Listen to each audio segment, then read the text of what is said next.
अस्सलामुअलैकुम बच्चों, कैसे हैं आप सब। उम्मीद करती हूँ खैरियत से होंगे। आज हम पढ़ेंगे माहौल का मुताला सबक नंबर 10 खिंड दर्रे में घुमसान की लड़ाई। पन्हाला की फतह और आदिल शाह का गुस्सा। अफजल खान के कत्ल की वजह से बीजापुर में गम व गुस्से की लहर दौड़ गई।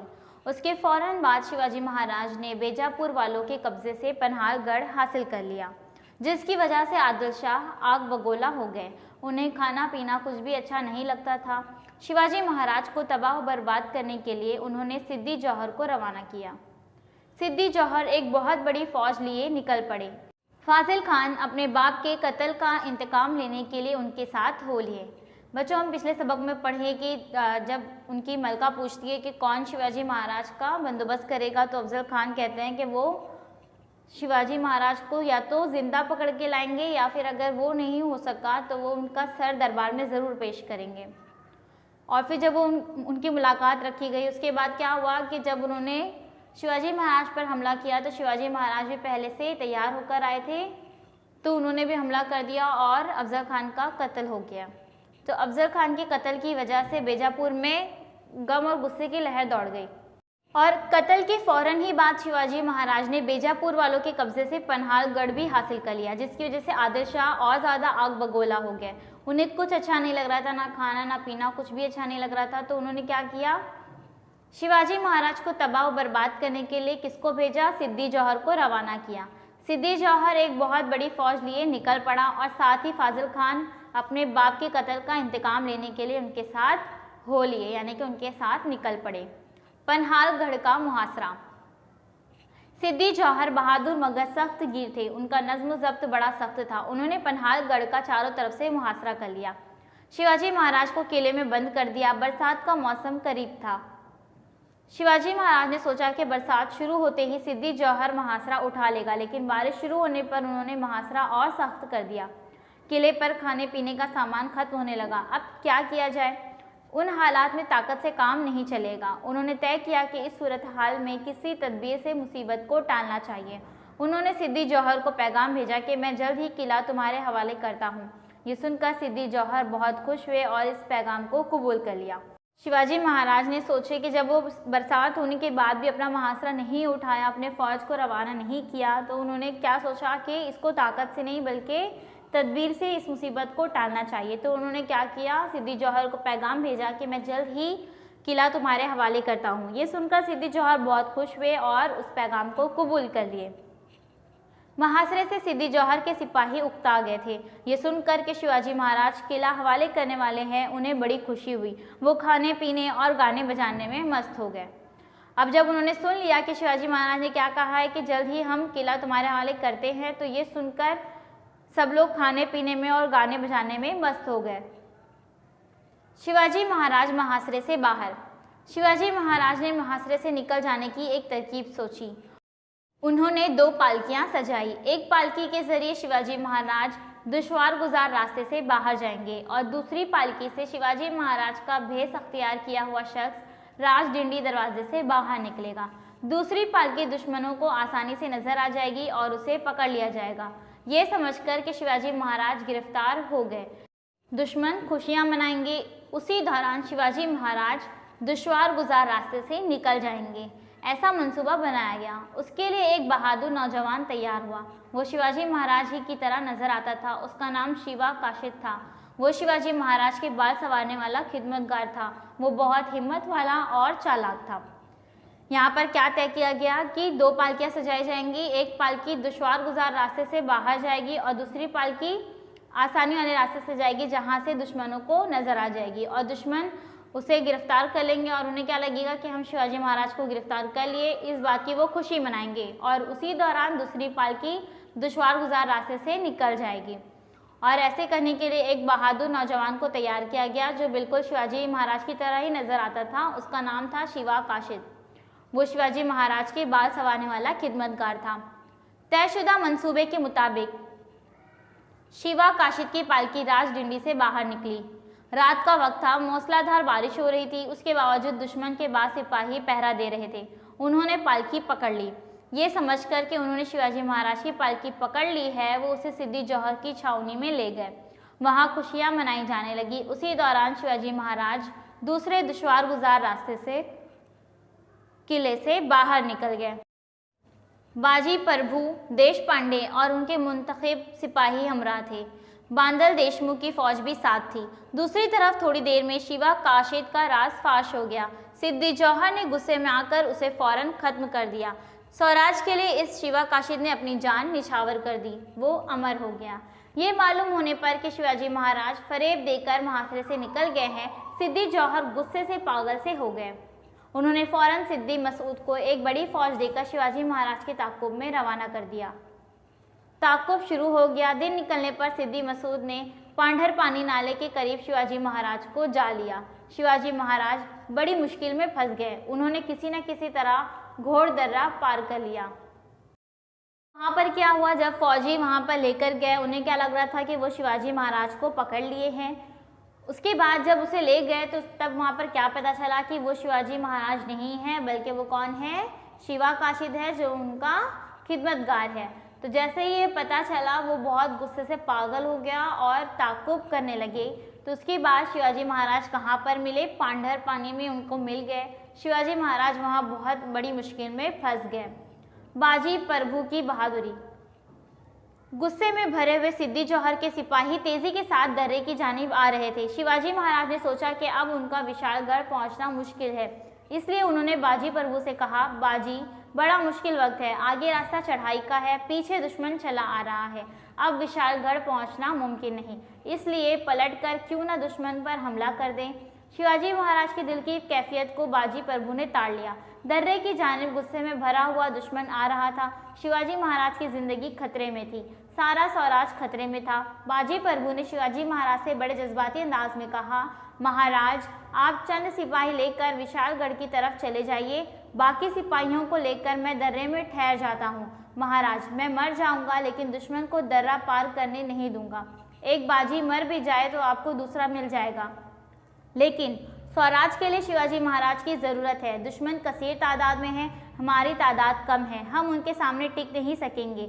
आप यहाँ ना ठहरें, हम दर्रे में दुश्मन को रोक रखेंगे।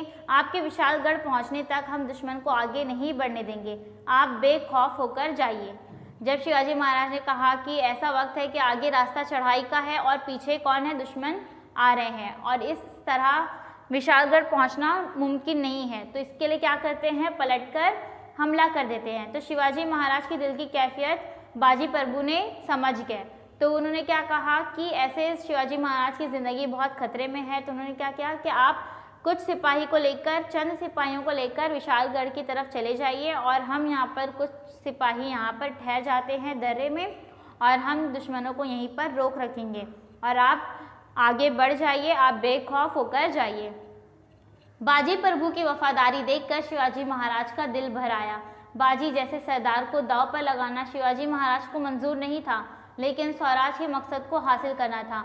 उन्होंने दिल को कड़ा किया। शिवाजी महाराज बड़ी मोहब्बत के साथ प्रभु से मिले और बोले, हम किले पर जाते हैं, वहां पहुंचते ही तोप दागी जाएगी, आवाज़ सुनकर तुम दर्रा छोड़कर चले आना। उन्होंने क्या कहा, जब उन्होंने ऐसे कहा कि अगर एक बाजी मर भी जाए तो कोई बात नहीं है, दूसरा मिल जाएगा, लेकिन अगर स्वराज के लिए शिवाजी महाराज की बहुत ज़्यादा ज़रूरत है, इसके लिए उन्होंने अपनी जान की बाजी लगाने के लिए भी तैयार हो गए। तो बाजी प्रभु की ये वफादारी देखकर शिवाजी महाराज का दिल भर आया। उन्हें ऐसे सरदार को दांव पर लगाना बिल्कुल भी मंजूर नहीं था, लेकिन स्वराज को भी हासिल करना था। तो उन्होंने दिल को कड़ा किया और बहुत ही मोहब्बत के साथ प्रभु से मिले और बोले, हम किले पर जैसे ही जाएंगे वहाँ पर क्या करेंगे, तोप दाग देंगे, जिसकी आवाज़ सुनकर तुम दर्रा छोड़कर चले आना। बाजी प्रभु ने दुश्मन को रोके रखा। बाजी प्रभु को दर्रे में छोड़कर शिवाजी महाराज विशालगढ़ की जानिब रवाना हुए। उनकी पुष्ट की जानिब झुककर बाजी ने शिवाजी महाराज को सलाम किया। फिर उसने हाथ में तलवार संभाली और दर्रे के दहाने पर आ खड़ा हुआ। उसने मावलों की टुकड़ियां बनाई, उन्हें जगह जगह मुकर्रर किया। मावलों ने पत्थर जमा किए और अपनी अपनी जगह पूरी तैयारी के साथ खड़े हो गए। दर्रे के दहाने पर मावलों की फौलादी दीवार बन गई। इतने में दुश्मन के जंगी नारे सुनाई दिए। दुश्मन दर्रे के नीचे आ गया था। बाजी ने मावलों से कहा, बहादुरों होशियार हो जाओ, भले ही जान चली जाए लेकिन अपनी जगह मत छोड़ना, दुश्मन को दर्रा पार ना करने देना। उन्होंने क्या कहा कि होशियार हो जाओ, भले ही जान चली जाए लेकिन अपनी जगह मत छोड़ना, चाहे कुछ भी हो जाए लेकिन ये ख्याल रहे कि दुश्मन को दर्रा पार नहीं करने देना है। बाजी प्रभु और उनके मौले सिपाही कदम जमाकर दर्रे के मुंह पर खड़े हो गए। दर्रे का रास्ता मुश्किल पेचदार था। एक वक्त में 3 से 4 आदमी बड़ी मुश्किल से ऊपर चढ़ सकते थे। उधर शिवाजी महाराज हवा की तरह तेजी से विशालगढ़ की तरफ बढ़ रहे थे। विशालगढ़ का किला अभी दूर था। किले पर पहुंचने के लिए शिवाजी महाराज को 1.5-2 घंटे दरकार थे। इतनी देर तक बाजी अगर दर्रे का रास्ता रोके रखते तो शिवाजी महाराज को कामयाबी हासिल होती। शिवाजी महाराज विशालगढ़ की तरफ बढ़ रहे थे लेकिन विशालगढ़ का किला बहुत दूर था और वहाँ तक पहुँचने के लिए उन्हें 1.5-2 घंटे का वक्त दरकार था। इतनी देर तक अगर बाजी दर्रे का रास्ता रोके रखते तो शिवाजी महाराज को कामयाबी हासिल होती। घोड़ दर्रे की लड़ाई। इधर दर्रे में सख्त लड़ाई शुरू हुई। दुश्मन आगे बढ़ने लगा। दुश्मन का पहला दस्ता दर्रे पर आ पहुंचा। मावलों ने दुश्मन पर पत्थरों की बारिश शुरू कर दी। पत्थरों से हमला करने में मावले बड़े माहिर थे। उन्होंने बड़ी महारत के साथ लड़ाई शुरू की।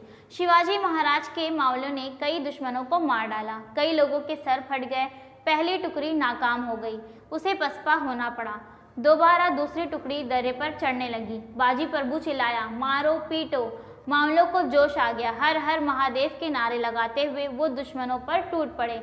एक बार फिर पत्थरों की बारिश हुई। दुश्मन के सिपाही एक के बाद एक गिरने लगे। बाजी फरते जोश से चीखा, शाबाश मेरे साथियों, और पत्थर फेंको, दुश्मन को कुचल दो, जबरदस्त हमला करो, शाबाश। दूसरी टुकड़ी भी नाकाम हो गई। वो लोग भी, दुश्मन भी कैसे टुकड़ी बना कर आए थे, तो पहली टुकड़ी तो मारी गई। दूसरी टुकड़ी भी आई और जब बाजी ने और उन्हें हौसला दिया, उन्हें कहा शाबाश, ऐसे ही और मारो, ऐसे से कहा, तो दूसरी टुकड़ी भी नाकाम हो गई। उधर शिवाजी महाराज विशालगढ़ की तरफ तेजी से बढ़ रहे थे। किला करीब आ रहा था। हर लम्हा अहम था। विशालगढ़ के दामन में दुश्मन घेरा डाले हुए थे। शिवाजी महाराज ने अपने चुने हुए साथियों के साथ दुश्मन के मोर्चे पर हमला कर दिया। दुश्मनों से मुकाबला करते हुए शिवाजी महाराज आगे बढ़ने लगे। वो अपने मावले साथियों के साथ दुश्मन का जाल तोड़कर विशालगढ़ के बालाई हिस्से की तरफ दौड़ रहे थे। बाजी प्रभु की शुजाअत। उधर दर्रे में अभी घुमसान की लड़ाई जारी थी। सिद्दी मसूद गुस्से से आग बगोला हो गए। उनके फौज की तीसरी टुकड़ी दर्रे में घुसने की कोशिश कर रही थी। मराठों ने इंतहाई बहादुरी के साथ लड़ना शुरू किया। दुश्मन ने बाजी प्रभु पर हमला कर दिया, उन्हें घेर लिया। बाजी बड़ी बेजिगरी के साथ लड़ने लगे। उन्होंने हिम्मत व हौसले का मुजाहरा किया। उनके जिस्म पर कई वार हुए। पूरा जिस्म जख्मों से चूर और लहूलुहान हो गया, लेकिन वो दर्रे के दहाने पर से नहीं हटे। वो बुरी तरह घायल हो गए लेकिन पीछे नहीं हटे। उन्होंने चीख मारकर मावलों को हिदायत दी। मावलों ने दुश्मनों पर ज़बरदस्त चढ़ाई कर दी। दुश्मन पसपा हो गया। बुरी तरह जख्मी होने के बावजूद वो मावलों का हौसला बढ़ाते रहे। उनकी सारी तवज्जो तोप की आवाज़ पर लगी हुई थी। दुश्मन ने उन्हें घेर लिया और बहुत बेजिगरी के साथ वो लड़े। उसके बाद भी उनके पूरे जिस्म जख्मों से पूरा चूर चूर हो गया, बुरी तरह घायल हो गए, लेकिन फिर भी वो पीछे नहीं हटे। इतना बुरे तरीके से जख्मी होने के बाद भी वो मावलों का हौसला बढ़ा रहे थे और उनकी तवज्जो कहाँ पर थी? तोप की आवाज़ पर लगी हुई थी कि जैसे ही तोप की आवाज़ आएगी तो वो समझ जाएंगे कि शिवाजी महाराज विशालगढ़ पहुँच गए हैं। पावनखिंड। इतने में तोप की आवाज़ गूंजी। जमीन पर पड़े हुए बाजी प्रभु के कानों में आवाज़ पड़ी, महाराज विशालगढ़ पहुंच गए। मैंने अपना फ़र्ज़ पूरा कर दिया, अब मैं इत्मीनान से मर सकता हूं। जैसे ही उनके कान में आवाज़ आई तोप की, तो उन्होंने क्या कहा कि महाराज विशालगढ़ पहुंच गए, मैंने अपना फ़र्ज़ पूरा कर दिया, अब मैं इत्मीनान से मर सकता हूं। ये कहते हुए वफादार बाजी प्रभु ने दम तोड़ दिया। विशालगढ़ पर शिवाजी महाराज को ये इत्तला मिली। उन्हें बहुत दुख हुआ। उन्होंने कहा, बाजी प्रभु देशपांडे स्वराज के लिए कुर्बान हो गए। बांदल के लोगों ने जंग में अपनी वफादारी निभाई। बाजी प्रभु जैसे मुहब्बे वतन थे, इसलिए स्वराज कायम हो सका। इस वफादार के खून से घोड़ दर्रा पावन हो गया, इसलिए ये दर्रा तारीख में पावन खंड के नाम से अमर हो गया। मुबारक हैं ऐसे बहादुर और मुबारक हैं ऐसे बाजी प्रभु। Please subscribe the channel and press the bell icon.